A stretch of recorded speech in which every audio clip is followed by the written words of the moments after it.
with a welcome to Creative Vision Studio. Today I'm going to show you how to do a particle animation uh, using curves. And the purpose of this tutorial is for you to learn how to do particle animation that flows through a curve. So without wasting much of our time, I'm going to show you how to do this. So if you are new to Houdini, this might be hard for you to follow up, but if you are using Houdini, it will be easy because there's some basic things I won't be doing, just like introducing new nodes. But I'll just take my time to explain those projects just as have done it, so that you can follow along on your own end.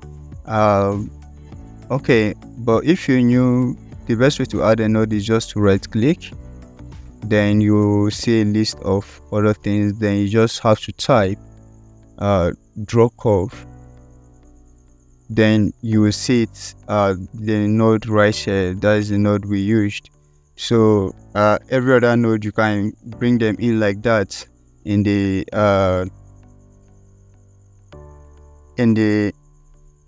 surface operator.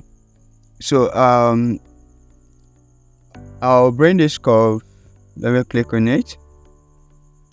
Now at first this curve have nothing in it. Okay, so I'm just, if you can look very well, we have three. If I press the background, which I want to change the background to dark and see if you can see them very well. Okay, fine. You can see the curves very well right here. Okay, so I have to draw these three curves, and if you can see, we have 1, 2, 3 strokes, and each of them represents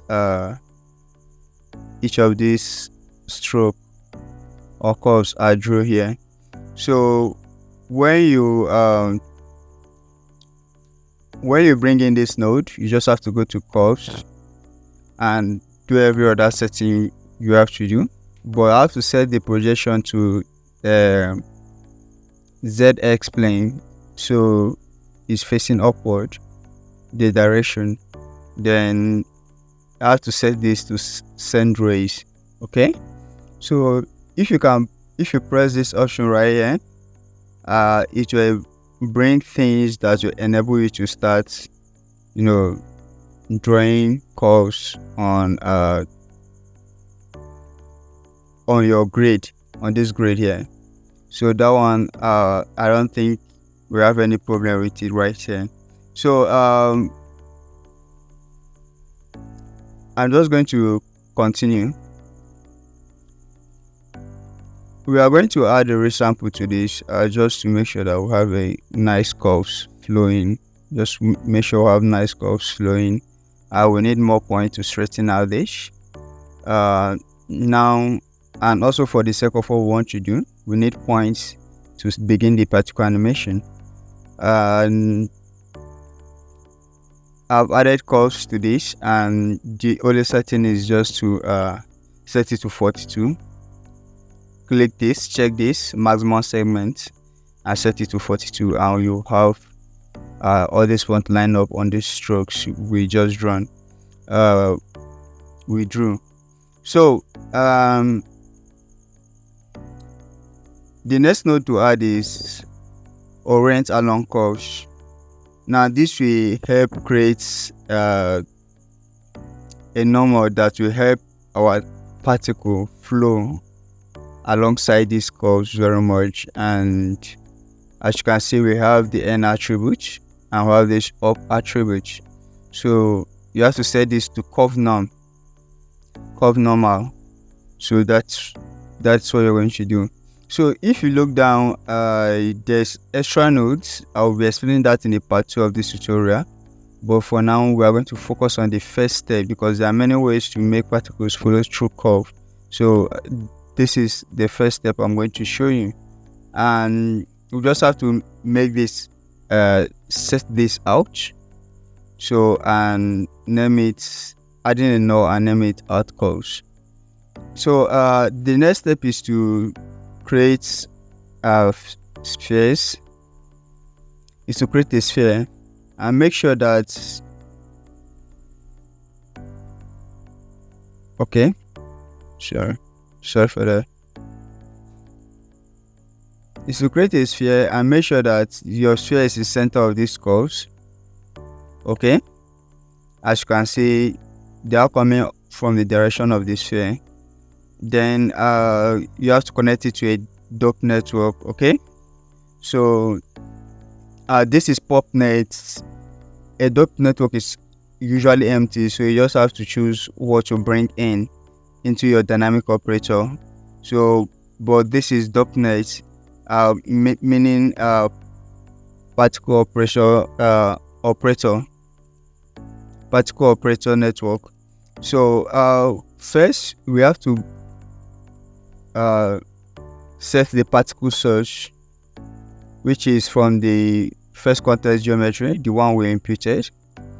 So we have to set the life expectancy to 4 and set life variance to 2. So set this to back and also match topology.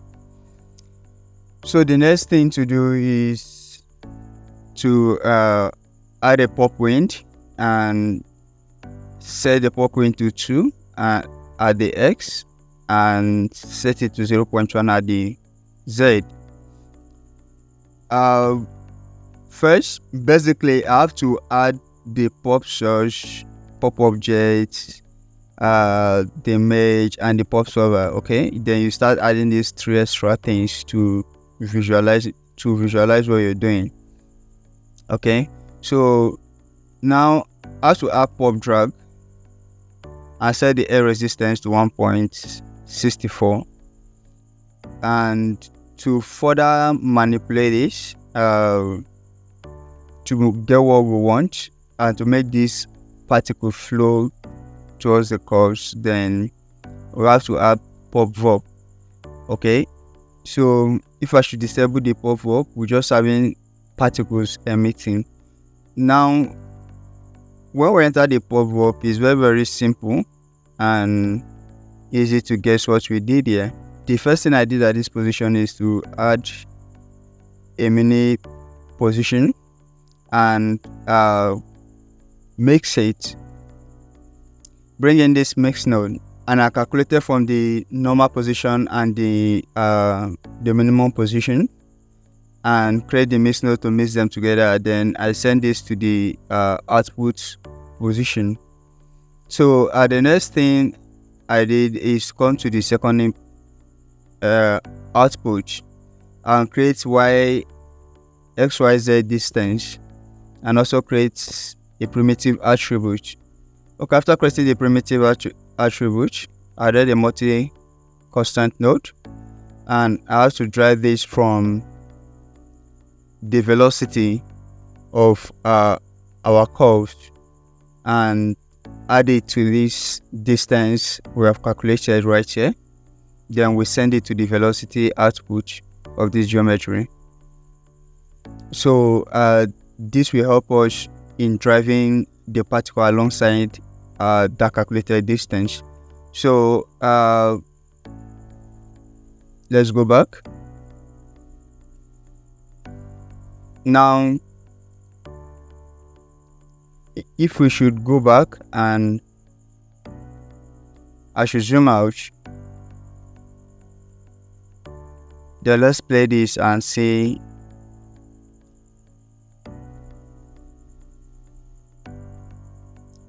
Now we'll find out that these particles they are flowing alongside the curves, and you can see what we're having here, and this is beautiful and this is nice.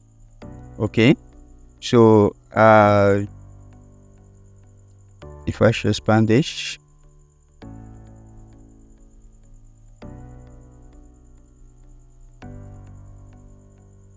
so we have 3 curves, and this particle is actually following the 3 curves right now. So you just follow my steps and it will be easy for you to get this done in no time. So I did not stop to explain, to play this animation back and front as I was explaining. So, but if you follow my steps, it will be easy. Just like I said, this is not for Houdini beginners. If you're a beginner, it will be hard for you to go through this, but these are for those who have started Houdini already. So, in the next tutorial, I'm going to show you another step to get this done. Okay, we're going to be looking into that. So, for now, I think this way I will pause. So please like, share, subscribe, and if you have something to add to this, just let me know. If you have another idea to get this done, you can still just let me know. So if there's something you don't understand in what I did explain, then you let me know. I urge you to like, share this one so that you get to see the next tutorial if you subscribe. So subscribe is very, very important. So see you next time. Bye.